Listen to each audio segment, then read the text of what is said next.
Hello everyone, welcome to our channel optimise study. আজকে একটা বিশেষ বিষয়ে সকলের দৃষ্টি আকর্ষণ করার জন্য আমি ভিডিওটি বানাচ্ছি। আমরা জানি গত 12 এবং 13ই ডিসেম্বর আইসিডিএস মেন এক্সাম হয়েছিল এবং 12 তারিখ বাংলা এবং ইংলিশ এই পেপার দুটো হয়েছিল এবং 13 তারিখ জিকে, কারেন্ট অ্যাফেয়ার্স এবং এরিথমেটিকের পেপার দুটো হয়েছিল। তো বাংলা কোশ্চেন পেপারটার কিছু বিষয় নিয়েই আমি সকলের দৃষ্টি আকর্ষণ করতে চাচ্ছি।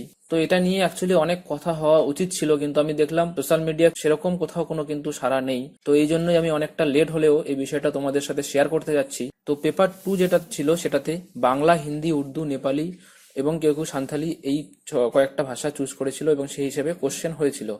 এবার আমি তোমাদেরকে বাংলা কোশ্চেন পেপারটা অলরেডি শেয়ার করেছি এবং আমি এখানে কোশ্চেন পেপার থেকে কিছু কম্পারিজন আমি তোমাদের দেখাবো। তো বাংলা কোশ্চেন পেপারটা কিন্তু আমি অলরেডি তোমাদের সাথে শেয়ার করেছি। তো দেখো, এখানে সন্ধি বিচ্ছেদ দিয়েছে 5x1, 5টা দিয়েছে, 5টাই করতে হবে। অশুদ্ধি সংশোধন, এক কথায় প্রকাশ, সার্থক বাক্যে প্রয়োগ, ব্যাস বাক্য সহ সমাস নির্ণয় করুন। তো এখানে যে কয়েকটা দিয়েছে 25টা অপশন দিয়েছে, তোমাকে 25টাই করতে হবে। ঠিক আছে, এবার এইখানে আমি হিন্দি পেপারে দেখাচ্ছি। হিন্দি পেপারে দেখো এখানে দিয়েছে প্রথমে যে নিম্নলিখিত প্রশ্ন কি সঠিক উত্তর লিখিয়ে। এবার কতে দিয়েছে নিম্নাঙ্কিত पंक्तियों में विराम ज्योतियों की प्रयोग कीजिए, মানে বিরাম এবং জ্যোতি, যেটা আমরা কমা এবং দাড়ি করি, কমা এবং দাড়ি দিয়ে আমরা যেটাকে বুঝি বাংলায়। তো এখানে একটা লাইন দিয়েছে, লাইনে কমা এবং দাড়ির প্রয়োগ করতে হবে 5 নাম্বার। তারপর এখানে দিয়েছে কিসি 5 শব্দों की विशेषण रूप लिखिए। ঠিক আছে, এখানে 8টা দিয়েছে, 8টার থেকে তোমাদের 5টা, যারা হিন্দি পেপারে পরীক্ষা দিয়েছে তাদেরকে 5টা লিখতে দিয়েছে বিশেষণ। তারপরে এখানে 8টার মধ্যে 5টা লিখতে দিয়েছে শুদ্ধ রূপ, ঠিক আছে, বানান সংশোধন করে লিখতে বলেছে। তারপরে এখানে 5টা বিপরীত শব্দ লিখতে বলেছে, 8টা অপশন দিয়েছে এবং তারপরে লাস্টে এখানে 5টা সমার্থক শব্দ লিখতে বলেছে, এখানে 8টা অপশন দিয়েছে। ঠিক আছে, এখানে এদের টোটাল 25 নাম্বার। তো এবার দেখো, এখানে এরা 8টা করে অপশন পেয়েছে, অথচ বাংলা পেপারে কোনো অপশন নেই। তো এখানে আমার কোশ্চেন পিএসসির কাছে হোয়াই, এই ডিসক্রিমিনেশনটা কেন হচ্ছে এখানে। তো এখানে আমরা যদি দেখি, তো এখানে এরা 8টার থেকে যারা 4টে করেছে বা 5টা করেছে তারা 5 নাম্বার পাবে, অথচ বাংলায় কিন্তু যারা 5টার মধ্যে থেকে 1টা, 2টো, 3টে যা করেছে তাই এর মধ্যে কোনো অপশন এরা পায়নি। ঠিক আছে, তো এখানে কিন্তু এরা গ্রামারে অবশ্যই নাম্বার বেশি পেয়ে যাবে। এখানে কিন্তু হিন্দিতে যারা পরীক্ষা দিয়েছে এখানে অবশ্যই নাম্বার বেশি পেয়ে যাবে। ঠিক আছে, এখানে ডাউট করার কোনো কারণ নেই। তারপর 2 নম্বর क्वेश्चन এখানে দিয়েছে, দেখো, कोरोना महामारी की प्रकोप से प्रभावित किसी इलाकों का आधार बताकर एक प्रतिवेदन लिखिए। তো একটা প্রতিবেদন লিখতে বলেছে করোনা মহামারী নিয়ে। তো পেপার 1 অর্থাৎ ইংলিশেও কিন্তু সেই করোনা মহামারী নিয়ে কোশ্চেন ছিল। তো এখানে একটা এরা একই জিনিস এদেরকে লিখতে হচ্ছে 25 নাম্বার। অথচ বাংলা পেপারে তোমরা অলরেডি দেখেছো যে বাংলা পেপারে হচ্ছে দিয়েছে ঈশ্বরচন্দ্র বিদ্যাসাগরের 200তম জন্মজয়ন্তী পালন বিষয়ে সংবাদপত্রে একটা প্রতিবেদন রচনা করতে বলেছে। তো এখানে যারা ঈশ্বরচন্দ্র বিদ্যাসাগর সম্পর্কে কি ইম্পর্টেন্ট কিছু পয়েন্ট জানতো না, তারা নার্ভাস হয়ে কিন্তু ঠিকমতো এটাকে লিখতে পারবে না। ইংলিশের সাথে এটা রিপিট হয়ে গেছে। জানি না বাংলা ভাষা ছাড়া অন্য ভাষায় যারা পরীক্ষা দিচ্ছে তাদের হয়তো ঈশ্বরচন্দ্র বিদ্যাসাগর সম্পর্কে জানার কোনো দরকার নেই।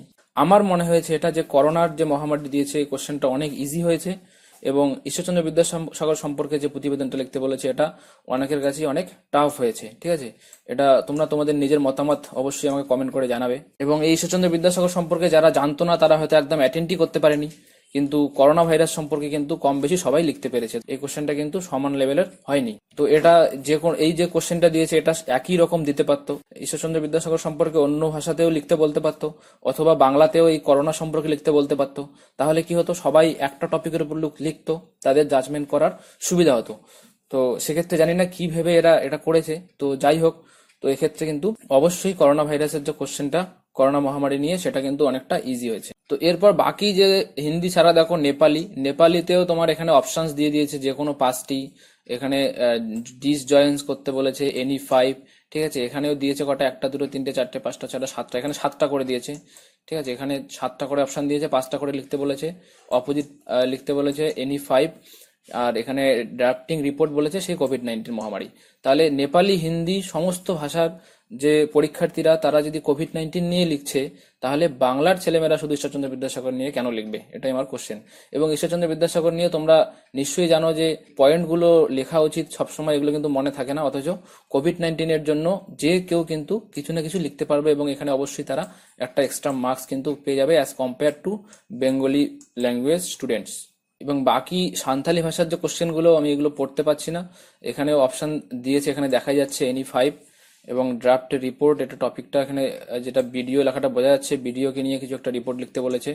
তো এটা পড়তে পারলে আমি তোমাদের বলতাম, আমি সরি এটা পড়তে পারছি না, তো ওই জন্য বলতে পারছি না কীরকম স্ট্যান্ডার্ড, তো কীরকম লেভেলের কোশ্চেন সাঁওতালির যে ল্যাঙ্গুয়েজটার এই রিপোর্টটা আছে।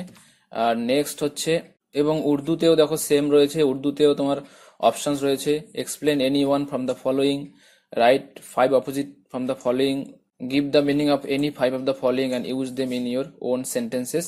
তো এখানে কি দিয়েছে আমি সরি পড়তে পারছি না উর্দুতে, কিন্তু এদেরকেও কিন্তু অপশন দিয়েছে, এনি 5 অপোজিট ওয়ার্ড। এখানে আবার write a report on any one of the following topics, এখানে আবার রিপোর্ট লেখার জন্য দুটো অপশন দিয়ে দিয়েছে, যে কোনো একটা টপিকের উপর রিপোর্ট লিখতে দিয়েছে। 25 number, write a report on any one of the following topic, উর্দুতে দুটো টপিক দিয়েছে, সেখান থেকে একটা টপিকের উপর একটা টপিকের উপর রিপোর্ট লিখতে বলেছে। তো এই ভিডিওটির মাধ্যমে আমি কোনো বৈষম্য ছড়াতে চাচ্ছি না, প্রত্যেকটা রিজিওনাল ল্যাঙ্গুয়েজকে আমি ইকুয়ালি রেসপেক্ট করছি। তো আমার এখানে মূলত এটাই বলার ছিল যে মিসলেনিয়াস এক্সামের ক্ষেত্রে আমরা দেখেছি যে জেনারেল স্টাডিজের যে পেপারটা, সেক্ষেত্রে বাংলা এবং ইংলিশ দুটো ভাষাতেই কিন্তু কোশ্চেন পেপার হয়েছিল, এবং ডাব্লিউবিসিএস এর ক্ষেত্রে কিন্তু তাই হয়ে থাকে। কিন্তু আইসিডিএস এক্সামে আমরা দেখেছি যে জিএস পেপারটাতে বাংলা ভাষায় কোশ্চেন ছিল না। তো এক্ষেত্রে আমি বলবো যে বাংলা মিডিয়ামে যে স্টুডেন্টরা পড়াশোনা করেছে তারা কিন্তু তাদের অনেকের ক্ষেত্রেই কোশ্চেনগুলো বুঝতে অসুবিধা হয়েছে। তো বিশেষ করে অঙ্কের ক্ষেত্রে ইংরেজিতে পড়ে সেটাকে উদ্ধার করা, এবং জিএস পেপারেও বিভিন্ন কোশ্চেন সেগুলো ইংলিশে বুঝে তারপরে সেটাকে বাংলায় লেখা, এটা খুবই একটা কঠিন কাজ হয়ে গেছে অনেকের কাছেই। আমি যেহেতু অ্যান্সারটা বাংলাতেই লিখছি, তাহলে আমার কোশ্চেনটা বাংলাতে কেন দেওয়া হলো না? প্লাস মিসলেনিয়াস এক্সামে অলরেডি বাংলাতে দেওয়া হচ্ছে, এবং সব থেকে বড় কথা যে আইসিডিএস এর কর্মীরা কাজ করবে গ্রামে গঞ্জে, বাংলার একদম নিচু লেভেলের লোকেরা যারা আছে তাদের সাথে ইন্টারাকশন তাদের, তো সেক্ষেত্রে বাংলা ভাষাটা এখানে জানা অত্যন্ত জরুরি। এবং ডাব্লিউবিসিএস এর ক্ষেত্রেও, ডাব্লিউবিসিএস এর মতো এক্সামে আমরা দেখেছি যে বাংলা ইংলিশ দুটোতেই কিন্তু কোশ্চেন হয়, তাহলে আইসিডিএস এ শুধুমাত্র ইংলিশে কোশ্চেন করা হলো। তো এক্ষেত্রে যারা ইংলিশ মিডিয়ামের স্টুডেন্ট রয়েছে তারা তো অ্যাডভান্টেজ পেলই, সেই বিষয়ে আমার কোনো অবজেকশন নেই, কিন্তু বাংলা মিডিয়ামের ছেলেরা কিন্তু এখানে অনেকটা পিছিয়ে গেল। আর প্লাস এই যে কোশ্চেন পত্র যেটা দেখছি যে গ্রামারে এদের বেশি করে অপশন দেওয়া হচ্ছে, এটা কেন হচ্ছে? তো এটা আমি বলছি না যে বাংলার ছেলেদের জন্য আলাদা করে রিজার্ভেশন দিতে হবে, সেগুলো আমার বক্তব্য নয়, এবং কোনো ভাষাকেই আমি ছোট করছি না, হিন্দি, নেপালি, উর্দু সব ভাষাকে আমি ইকুয়ালি রেসপেক্ট করছি।